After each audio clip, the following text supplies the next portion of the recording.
Praise the Lord. தேவனுடைய பரிசுத்த நாமத்திற்கு ஸ்தோத்திரம் உண்டாவதாக. தேவன் ஆறுதலின் தேவன்.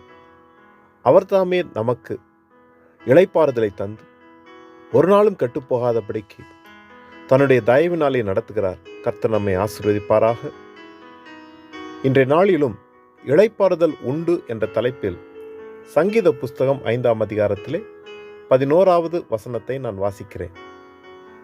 உம்மில் அடைக்கலம் புகுவோர் யாவரும் சந்தோஷித்து எந்நாளும் கம்பீரிப்பார்களாக. நீர் அவர்களை காப்பாற்றுவீர். உம்முடைய நாமத்தை நேசிக்கிறவர்கள் உம்மில் களி கூறுவார்களாக. பிரியமானவர்களே, தேவனிடத்திலே அடைக்கலம் புகுகிற யாவருக்கும் சந்தோஷம் உண்டு.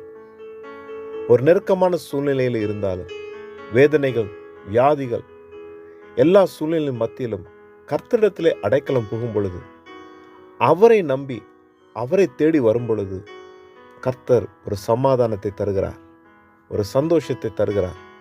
சூழ்நிலைகளை மாற்றி நமக்கு அவர் இரக்கமுற்று அவருடைய கிருபையினாலே நம்மை தூக்கி எடுக்கிறார். அவரை தேடி வருகிற யாவருக்கும் நன்மைகள் உண்டு. அவரிடத்தில் வருகிறவர்களுக்கு ஒரு நன்மையும் குறையப்படாதுங்க. கர்த்தர் நிச்சயமாய் தூக்கி எடுப்பார். எந்த சூழ்நிலையானாலும் சோர்ந்து போக வேண்டாம். கர்த்தர் சூழ்நிலையை மாற்றுவார். இந்த உலகத்திலே நமக்கு துணையாய் இருப்பவர் அவர். அவரே நம்மை நடத்துகிறார். அவர் நம்மை காப்பாற்றுகிறார். அவரிடத்தில் இருக்கிற அந்த சமாதானம் நமக்கு உண்டாயிருக்கும்படிக்கு நம்மை இந்த உலகத்திலே சாட்சியாய் நிறுத்துவார். அவர் சொல்லியிருக்கிறாரே, இந்த உலகம் கொடுக்கிற சமாதானம் அல்ல, என்னுடைய சமாதானத்தை உங்களுக்கு வைத்து விட்டு போகிறேன் என்று சொல்லி தேவன் தன்னுடைய சமாதானத்தை நமக்கு வைத்திருக்கிறாருங்க. நிச்சயமாகவே நம் வாழ்விலே சமாதானம் உண்டாகும். அவரை தேடுகிற யாவருக்கும் நன்மைகள் உண்டாகும். அவர் சொல்லியிருக்கிறாரே, மத்தேயு எழுதின சுவிசேஷம் 11ஆம் அதிகாரம் 28ஆம் வசனத்திலே, வருத்தப்பட்டு பாரம் சுமக்கிறவர்களே, நீங்கள் எல்லாரும் என்னிடத்தில் வாருங்கள், நான் உங்களுக்கு இளைப்பாறுதல் தருவேன் என்று சொல்லியிருக்கிறார். கர்த்தர் நிச்சயமாய் இளைப்பாறுதல் தருவார். எல்லா வருத்தங்கள் மத்தியிலும், பிரச்சனைகள் மத்தியிலும், எல்லா போராட்டமான சூழ்நிலை மத்தியிலும் நம் கர்த்தரை தேடுகிறபடினாலே கர்த்தர் நமக்கு ஒரு சந்தோஷத்தையும் சமாதானத்தையும் இளைப்பாறுதலையும் தருவார். அவரிடத்திலே நாம் ஜெபிப்போம். கர்த்தர் நிச்சயமாய் நம் ஜெபங்களை கேட்டு ஆசீர்வதிப்பார். மனமகிழ்ச்சியாய் வாழ உதவி செய்வார். இரக்கமுள்ள நல்ல தகப்பனே, இந்த காலை நேரத்துக்காக உமக்கு நன்றி செலுத்துகிறேன். தேவரீர், நீர் எங்களுக்கு பாராட்டி இருக்கிற உம்முடைய தயவுகளுக்காக உமக்கு நன்றி.